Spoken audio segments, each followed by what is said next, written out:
అవునా కదా? కానీ ఎంత అన్యాయం అండి. ఇప్పుడు ఈ ఐఫోన్ అనేది ప్రోడక్ట్ 2018లో నేను దీన్ని అమెరికాలో కొన్నాను. కొనే ముందు డబ్బులు పెట్టి కొంటున్నాం ఫస్ట్ ఐఫోన్ అని చెప్పి 100 రివ్యూలు చెక్ చేశాను.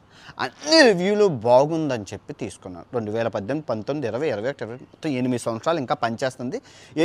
మీకు కూడా తెలుసు, నా యూట్యూబ్ ఛానల్ దీంతోనే స్టార్ట్ చేశాను. 550 వీడియోలు తీసాను, స్టిల్ ఇట్స్ వర్కింగ్. రివ్యూ బాగుంది. మరి సినిమా ఈజ్ నాట్ ప్రోడక్ట్ కాదు కదా. సినిమా ప్రోడక్ట్ కాదే, ఎంటర్టైన్మెంటే. కొన్ని వేల వందల మంది పనిచేసి కష్టాలు, లైఫ్, ఆ ప్యాషను అన్నీ పెట్టి చేసిన సినిమాకి మీరు రివ్యూ ఎలా ఇస్తారు? ఎలా యాక్సెప్ట్ చేస్తారు? ఇప్పుడు సినిమా వాళ్ళ ఇప్పుడు నేను చెప్పే లాజిక్ వినండి.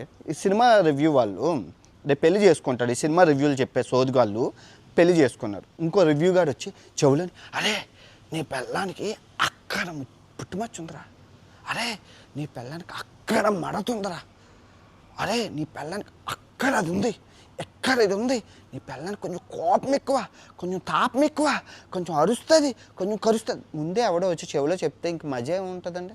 ఆ ఫస్ట్ నైట్ అనేది వీడు చేసి వీడు చూసుకొని వీడు ఆనందపడితేనే మజా. కానీ ముందే అన్నీ చెప్పేస్తే ఇంకా వాడికి ఏముంటుంది? ట్విస్ట్లు అవిని సేమ్ ఇదే జరుగుతుంది. ఇప్పుడు సినిమా అనేది ఒక ఎంటర్టైన్మెంట్. దాన్ని మనం ఎన్నో పొద్దునుంచి నానా చాకరీ చేసి ఆ వారం అంతా నానా చాకరీ రిలీజ్ చేసిన సినిమాని అలా వెళ్ళి చూసి ఆనందించి బాగుంటే బాగోలేదని ఫీలింగు, బాగోకపోతే బాగోలేదని ఫీలింగు. ఆ ఫీలింగ్తో మనిషి బయటికి రావాలి. అది నేచర్, ప్రకృతి సహజ సిద్ధంగా వచ్చిన నేచర్ అది. కానీ ముందే వీళ్ళు 100 రూపాయలు ఖర్చు పెట్టి సినిమాకి వెళ్ళిపోయి సినిమా నుంచి వచ్చేసి యూట్యూబ్ ఛానల్లో ప్రతి ఒక్కరు, ఎందుకంటే ఫ్రీ సవక కూర్చోవడం సొల్లేయడం ఇలాగా బ్యాక్గ్రౌండ్ రూపాయి ఖర్చు అక్కర్లేదు.